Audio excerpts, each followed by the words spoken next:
ದಿನಗಳಲ್ಲಿ ತನಿಖೆ ಮುಂದುವರೆದಿದೆ. ಸಂಶಯಾಸ್ಪದ ಸಾವು ಅಂತ ಫಿರ್ಯಾದಿ ನೀಡಿದ್ದಾರೆ. ಸಂಶಯಾಸ್ಪದ ಸಾವು ಅಂತ ಕೇಸ್ ದಾಖಲಿಸಿಕೊಂಡ ಪೊಲೀಸರು ತನಿಖೆಯನ್ನ ಆರಂಭಿಸಿದ್ರು. ಇವತ್ತಿಗೆ ಆ ಹೆಣ್ಣು ಮಗಳು ಸತ್ತು 9 ದಿನಗಳಾಗಿವೆ. ಈಗ ಪ್ರಬುದ್ಧ ಸಾವಿನ ಸೀಕ್ರೆಟ್ ರಿವೀಲ್ ಆಗಿದೆ. ಆತ್ಮಹತ್ಯೆ ಅಂತ ಅಂದುಕೊಂಡಿದ್ದ ಕೇಸ್ ಕೊಲೆ ಕೇಸ್ ಆಗಿ ಬದಲಾಗಿದೆ. ಹಾಗಾದ್ರೆ ಪ್ರಬುದ್ಧಳನ್ನ ಕೊಂದಿದ್ಯಾರು? ಆವತ್ತು ಆ ಮನೆಯಲ್ಲಿ ನಡೆದದ್ದಾದ್ರೂ ಏನು ಹೇಳ್ತೀನಿ ಬ್ರೇಕ್ ಆದ್ಮೇಲೆ.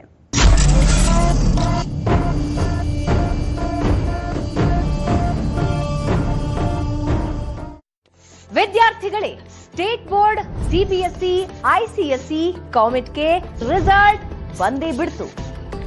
ಯಾವ ಕಾಲೇಜಿನಲ್ಲಿ ಸೀಟ್ ಸಿಗಬಹುದು, ಯಾವ ಕೋರ್ಸ್ ಆಯ್ಕೆ ಮಾಡಿಕೊಳ್ಳೋದು, ಎಜುಕೇಶನ್ ಲೋನ್ ಸಿಗಬಹುದಾ, ಯಾವ ಸ್ಪೆಷಲೈಸೇಷನ್, ಈ ಎಲ್ಲ ಪ್ರಶ್ನೆಗಳಿಗೆ ಒಂದೇ ಉತ್ತರ